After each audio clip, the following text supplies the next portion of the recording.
a hoodie from them every year. We can get them customized if we want to. Can you talk about the fumble recovery that you really seemed to turn the game when they turned the ball over early? You were in on that play. What were you seeing on that play? Well, they put that formation into the boundary and try to run a little screen. They had it blocked up pretty well, and we just ended up getting the ball out. How big of a play? Did you reach in to get it? Is that you? Yeah, I think so. How big of a play was that, do you think? I think anytime you get a turnover in the game, especially it was tied at that time, or it was a pretty close game, so turnovers always hurt you, on the offensive side, and swung momentum into our way, and I think it was big at that point in the game. What was your angle on some of those late hit, out of bounds type things? They seemed real. I mean, it was a real chippy game, but I just told the defense, even when we're getting the penalties, don't stop being aggressive. If that means we get penalized, then that's what it means. But some of them were questionable, some we understand. But at the end of the day, we still got to be aggressive. We still got to come after people. After the Penn State loss, did the team need a big win like this, a big blowout victory to kind of move forward at all? I think we wanted to continue to get better. We played well against Penn State. We just want to build off of that and continue to get better. And we definitely didn't want to come in here and have it be tight or get to a close game. But I think everybody did pretty good. Offense, they moved the ball when we need them to. Defense did pretty good, except for about 2 drives. So as long as we can continue to get better and build on it, we'll be good going into Illinois. Did you have any questions about how this team would come out today, off the week, off the loss? No, I think we've had, the last couple of weeks, especially the bye week, we had some good practices. The guys have been getting better, and attitudes were pretty good. So, it wasn't a question of how bad guys wanted. They came out and they executed. When we asked Terrell about his progress, he always talks about playing against the first team defense in practice. Could you see anything from the last couple of weeks against him just progressing?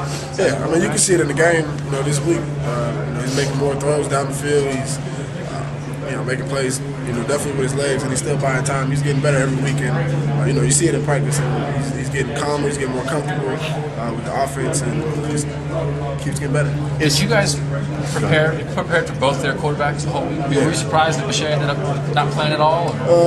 We planned on 13 being in there more just because of last week what he did and helping them with the win. But we knew Shea could throw the ball if he wanted to come in, so we knew it was going to be a totally different offense when we got 2 different quarterbacks. But we tried to prepare as much as we could for both, but ended up being just one. Is that a good look to see a lot of him today, seeing how you got Juice next week and what? I think so, but I think Juice is a little less mobile than he is as far as Juice to try to get the ball downfield a lot more, and they didn't really want to, want their quarterback to throw the ball today.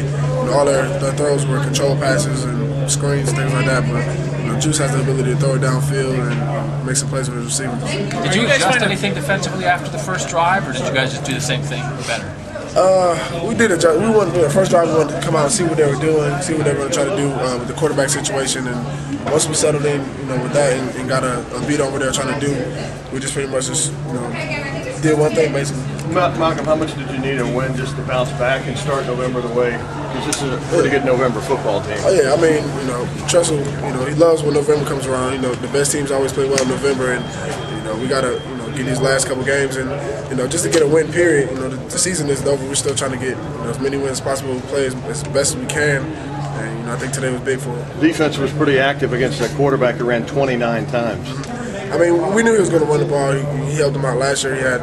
Last week he had over 200 yards rushing there, so that's going to be a big part of the offense. And he still had some plays today, but we did our as best we can to try to contain it. You walk out there with a little more of an edge than you had 2 weeks ago, or a little more of a good feeling? No, I mean, I wouldn't say that. We still have a chip on our shoulder. We still got things to get done. I think it's a good step for us to try to get to where we want to be, and hopefully we continue to build on it. You feel like you guys are still playing to get some respect back after a couple of losses this year? Yeah, I mean, like I said, the season isn't over. We still, at the end of the year, want to look up and only see 2 losses, and that's the only thing we can control. And with that, we have to win all these games. We got one more from out. It seemed like it was chippy out there. Is that maybe think they might have seen you guys as being vulnerable?